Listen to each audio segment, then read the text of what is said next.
사실 기술을 빼앗겨서 피해를 봤다는 이 중소기업들이 많지 않습니까? 사업하는 것도 힘든데 내부 단속까지 해야 되고 정말 이중 삼중의 고통을 겪고 있다고 봐야 되겠군요. 네, 기술 유출 사건이 발생하면 그것을 찾기 위해 택하는 것이 소송입니다. 그러나 이 역시 만만치가 않습니다.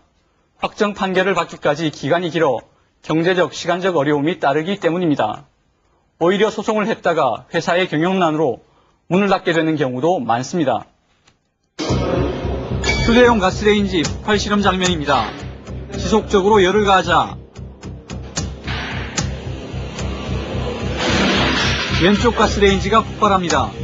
그러나 오른쪽은 터지지 않습니다. 오른쪽 가스레인지가 터지지 않는 이유는 폭발 직전 자동으로 가스를 빼주는 안전장치 때문입니다. 이 장치를 개발한 것은 대전 카이스트에 있는 한 중소벤처기업 회사입니다. 이곳에 입주한 벤처기업은 약 100여 개. 10년 전 이곳 벤처타운에 회사를 차린 박진아 사장은 모교 출신 엔지니어들과 함께 회사를 설립했습니다. 박 사장은 가스 폭발 사고 10건 중 3건이 휴대용 가스레인지에서 발생한다는 점에 주목했습니다. 우리나라 휴대용 가스레인지의 폭발 사고가 전체 가스 사고의 30%에 해당되는 겁니다. 가스 사고 요인 중에 가장 큰 건데 그것이 거의 100년 가까이 해결되지 못하고 계속 이 사고가 나는 부분에 초점을 맞춰서 그것이 과연 가능할까, 그런 취지에서 출발을 한 거죠. 휴대용 가스통이 열을 받으면 폭발을 막기 위해 기기에서 떨어져 나가 불이 꺼지도록 설계되어 있습니다. 그런데 큰 불판을 사용하면 불이 꺼진 후에도 가스통에 지속적으로 열이 전달됩니다. 이렇게 팽창한 가스통은 폭발 사고를 일으킬 수도 있습니다. 박 사장은 극한 상황을 설정해 수십 차례 폭발 실험을 진행했고 전 과정을 카메라로 담았습니다. 그런데 실험 도중 흥미로운 사실을 발견합니다. 열을 받아 팽창한 가스통 용기가 폭발 직전 눈에 띄게 변형되는 것입니다. 네, 이렇게 되면은 요 부분이 비교가 되나요? 여기게 10mm, 1cm가 팽창이 되죠. 아, 이게 이렇게 높아진다는 말씀이시죠? 그렇죠. 왜냐면 요게 뭐냐면은 요 부분하고 요 부분을 보시면 되죠. 요 부분을 말아놓은 거거든요. 말아놓은 부분이 펼쳐지는 거죠. 그러면 그 다음에 쉽게 또 터지는 거죠. 이 폭발 방지 장치로 인해서 가스가 누출이 됩니다. 용기의 부피가 늘어남을 감지해 가스를 빼주는 장치는 그렇게 개발됐습니다. 장치 개발에 걸린 시간은 약 3년. 수많은 시행착오를 겪으며 이 기간 동안 투자된 개발비는 약 2억 원에 달한다고 합니다. 항상 위험을 안고 있는 폭발 실험에 너무 몰두한 나머지 위험천만했던 순간도 여러 번 겪었습니다. 항상 실험할 때마다 목숨을 걸었다. 우리는 그렇게 실험을 할 때마다 그런 생각을 했습니다. 이거는 목숨을 걸고 할 수밖에 없다. 어쨌든 이론적으로는 폭발이 안 되도록 장치를 해놓고 실험을 했지만은 만에 하나 실험의 착오로 폭발이 됐을 경우에는 언제든지 그런 생명의 위협을 감내할 수 있다 하는 그 위험을 느끼는 게 가장 힘들었던 거죠. 그는 2004년 국내 특허를 등록했고 같은 해 과학기술부로부터 국산 신기술 인증서도 받았습니다. 대만, 미국, 일본 등 등록된 해외 특허만도 6개입니다. 첫 해 로열티로만 1억 원이 넘었다고 합니다. 기술료가 개당 1,000원을 받고 있는데 그 첫 해년도부터 1억이 넘게 기술료가 들어왔죠. 그래서 이제 그런 패턴으로 가면은 어렵지 않게 기술료가 연 한 10억 정도는 충분히 가능한 수치였다고 했는데 그러나 박 사장의 장밋빛 기대는 오래가지 않았습니다. 채 1년도 되지 않아 업계 1, 2위 기업에서 유사 제품을 출시한 것입니다. 업체에서는 박 사장의 특허가 무효라는 특허 무효 소송도 제기했습니다. 박 사장도 업체들을 상대로 특허 침해 금지 소송으로 맞섰습니다. 지리한 법정 싸움은 계속됐습니다. 소송은 올해 4월 끝났습니다. 경쟁 업체는 유사 제품을 생산, 판매, 전시하지 않고 대신 박 사장은 업체에 손해배상을 청구하지 않는다는 조건에 합의한 것입니다. 그는 왜 손해배상을 포기했을까? 근데 손해배상 청구 소송은 또 1심부터 대법원까지 가면은 또 5년이라는 시간이 걸리죠. 그래서 저희들이 고등법원에서 더 이상 저희들이 견딜 여력이 없기 때문에 고등법원에서 저희들이 그 업체하고 합의를 했습니다. 합의 사항은 제대로 지켜지고 있을까? 매장을 찾아 확인해 봤습니다. 한 대형마트의 휴대용 가스레인지 매장. 법적 분쟁이 있었던 경쟁업체의 제품은 보이지 않았습니다. 또 다른 대형 매장. 그런데 이곳의 사정은 달랐습니다. 문제의 제품이 버젓이 팔리고 있었습니다. 그 포장에는 사진과 함께 폭발 방지 장치에 대한 설명이 상세하게 적혀 있습니다. 어떻게 된 일인지 제품 내부를 들여다봤습니다. 겉포장의 설명과는 달리 폭발 안전장치는 없었습니다. 이렇게 팔면 안 되죠. 저희도 이제 이미 생산 금지, 판매 금지, 전시 금지가 되어 있기 때문에 제품 겉표지에는 왜 폭발 안전장치가 표시되어 있었을까? 해당 업체에게 확인을 요청하자 실수라고 인정하면서도 공색한 변명을 합니다. 장치는 제품에는 없고 그 찌지에만 그 인쇄가 옛날에 해놓은 게 남아 있는 건지 그거는 이제 제품을 갖다 보고 인쇄물에서 뺐었어야 되는데 이제 뭐 못 뺐습니다.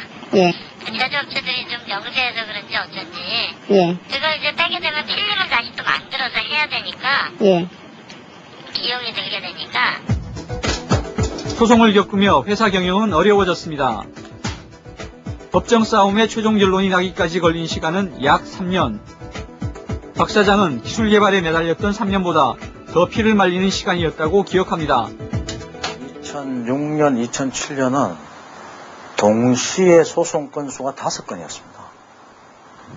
그러니까 5건을 이제 벤처기업이 이제 대응을 해야 되는데, 그러면 그 한 건을 대응을 하기 위해서 보통 한 일주일에서 열흘 이상 고민을 해야 되니까, 이런 건을 25건에서 100건 정도의 서류를 저희들이 대응하려면은 사실은 마케팅에 주력해야 될 그 시간에 마케팅에 주력하기에도 저희들이 벅찬데 이 소송에 거의 90% 시간을 뺏기게 되는 거죠. 이렇기 때문에 이제 저희들은 시장에서는 저희들이 어떠한 힘을 쓸 수 없고. 특허 전문가들은 중소기업이 기술 유출과 관련된 소송에 휘말리면 얻는 것이 없는 싸움이 된다고 말합니다. 중소기업이라든가 이제 벤처기업들은 그런 자금력이 약하고, 그 다음에 이제 소송으로 오래 질질 끌면 그런 이제 뭐 제1심, 2심, 3심 이렇게 이제 있는 구조에서, 3심 구조에서 대기업이 이제 질질 오래 버티기 작전을 나갈 경우에 인류 변호사들, 인류 변리사들 붙여서 이제 소송을 네가 얼마나 버티냐 하고서 이제 소송으로 질질 끌 경우에 중소기업은 그 소송 비용을 감당하기 어렵다는 거죠. 특허 소송 중소기업 개인 같은 경우에는 좀 안 하시는 게 오히려 더 나을지 모르죠. 그게 더 신경 쓰느니 차라리 그 판매에 더 힘을 기울여가지고 매출 향상하면 더 좋지 않을까. 그렇게 되는 상황이 생기는 거죠. 어차피 저지른 거 쓸만한 건 다 가져가야 한다. 그래야 거기 가서도 받을 수가 있어. 이 동영상에는 각종 기술 유출 사례들이 상세히 소개되고 있습니다. 100% 완성된 것도 아니고 아직 특허도 받기 전이니 문제 없을 거야. 최근 국정원이 주목하고 있는 것은 중소기업의 기술 유출. 대부분의 중소기업들은 기본적 보안 설비만을 갖추고 있어 날로 새로워지는 위협 요인에 대해 효과적으로 대응하지 못하고 있으며 기밀 보호에 대한 임직원들의 경각심이 낮은 것도 문제점으로 지적되고 있다. 특히 부주에 의한 중요 자료의 유출은 중소기업과 벤처기업들에게서 쉽게 볼 수 있는 사례로서 특별한 관심이 요구된다. 2004년부터 지금까지 한 139건의 기술유출 사건을 적발했는데요. 그 중에 중소기업이 한 65% 정도를 차지하고 있습니다. 그리고 이런 중소기업 같은 경우는 우리나라 이제 기술이 점점 수준이 높아지다 보니까 아무래도 이 분야에 대해서 기술 유출이 점점 증가하고 있다, 이렇게 볼 수 있습니다. 최근 국정원 산업기술보호센터에는 기술 유출 문제를 상담하는 중소기업인들이 늘어나고 있습니다. 그런데 기술을 빼나가는 사람 중 86.4%가 전 현직 사원 등 내부 관계자. 그 수법도 지능적으로 진화하고 있습니다. 통상적으로 이제 합작 투자나 공동 연구를 제외해 놓고 기본적으로 자금을 대면서 공동 연구를 하다가 어느 정도 기술이 확보됐다 싶을 때는 그거를 이제 그때부터 공동 연구를 중단하거나 아니면은 투자를 붙이거나 이런 식으로 정리가 되는 이게 아마 전형적인 기술출 수법의 하나입니다. 그것도. 인천국제공항 입국장. 국정원 요원들이 곳곳에 배치됐습니다. 국정원 정보 요원들이 곳곳에 배치됐다. 그들은 특별한 손님을 기다리고 있습니다. 예, 2로 갑니다, 2로. 예, 빨리 이동하십시오. 얘기해가지고. 이렇게 적발된 기술 유출은 지난 4년 동안 200여 건에 가깝습니다. 기술을 유지하는 건 노하우, 일종의 노하우이기 때문에 한번 그 노하우가 공개되고 나면 그건 다시 돌이킬 수가 없습니다. 그래서 찾아온다 해도 돌려를 받을 방법도 없지만 저쪽에서 이미 공개된 내용으로 알고 있기 때문에 거기에 대해서는 어떻게 처치할 수 있는 방법은 없고.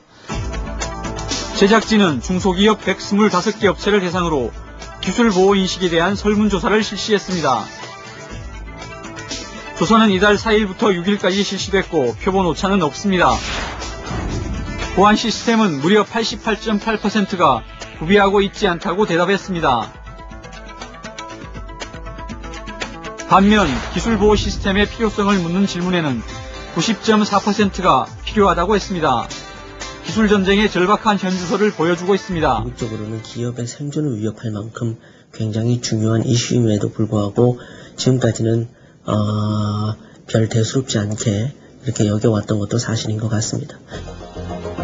정부가 마련해야 할 시급한 대책을 묻자 중소기업 29.6%가 보안 투자에 대한 지원제도 확충을 꼽았습니다.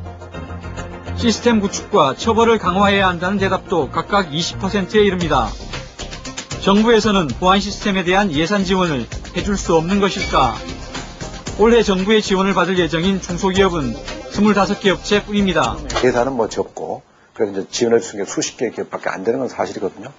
근데 문제는 이제 결과적으로 일일이 모든 기업에다가 그 시스템을 지원해주고 그건 어렵다고 봅니다. 일일이 300만 중소기업에 대해서 이런 시스템을 설치해주고 이거는 한계가 있다고 보기 때문에 그렇습니다. 최근 중소기업의 특허 소송이 증가하자 소송 시간과 비용을 줄이기 위해 특허 법원을 전문화해야 한다는 목소리도 높아지고 있습니다. 현재 특허 심판의 1심은 특허심판원에서 2심은 특허법원에서 진행합니다. 특허 침해 소송의 경우는 1, 2심 모두 일반 법원에서 합니다. 그러나 특허 침해 소송의 2심을 특허법원에서 해야 한다는 지적이 나오고 있습니다. 특허법원이 특허 판사도 있지만은 거기에 이제 기술 심리관이라고 해서 그 특허 업무를 전문적으로 다루는 그런 그 심리관이 있어가지고 그런 그 특허 관련된 이제 기술 재판을 하는데 이분들이 중요한 그 기술적인 판단을 제공해주기 때문에 전문성을 가질 수 있고 또 신속성을 가지고 있을 수 있어요. 또 그렇게 함으로써 이제 소송이 경제적으로 이루어질 수 있고. 대부분의 중소기업은 한두 개의 핵심 기술로 기업을 꾸려갑니다. 전문가들은 이런 중소기업의 특성 때문에 기술 유출은 기업의 존립 기반 자체를 흔드는 것이라며 특단의 대책을 강조합니다. 국가적으로 이거를 총괄적으로 해주는 전략과 또 실제로 업무를 이렇게 도와주는 또는 이끌어가는 그런 기구가 있어야 되는데 우리나라에는 아직 그런 게 없는 것 같아요. 일본이면은 이제 뭐 지식 전략 산업본부라든지 이런 것들이 있고 그다음에 미국도 보면은 슈퍼 301조로 거의 특허를 거의 무기화하는 산업재산권을 무기화하는 그런 이제 국가적인 총체적으로 그걸 하고 있죠. 강 PD, 이 정성 들여서 개발을 하면 뭐 하겠어요? 다른 사람이 다 가져가 버리는데. 이보다 강력한 보호 대책이 시급히 마련돼야겠습니다. 네, 정부와 정치권은 기회가 있을 때마다 중소기업 육성 약속을 쏟아냅니다. 그러나 중소기업인들은 기술을 보호할 수 있는 정부 차원의 대책이 너무나 절실하다고 했습니다. 참고로 2008년 중소기업청의 연구개발 분야 예산은 4,300억 원이나 되지만 기술 보완 지원 예산은 고작 40억 원으로 연구개발 예산 대비 0.9%에 불과합니다. 끝으로 이 기술 유출 피해를 입었거나 입었다고 의심될 때 어디다 신고를 하면 도움을 받을 수 있죠? 예, 국번 없이 111 국가정보원 산업기밀보호센터에 신고를 하시거나 한국산업기술보호협회 중소기업진흥공단에 도움을 요청하시면 됩니다. 이들 기관에서는 기술 유출이 의심되면 곧바로 신고를 하도록 당부하고 있습니다. 신속히 처리해야 피해를 줄일 수 있기 때문입니다. 자, 강성훈 PD 수고 많았습니다.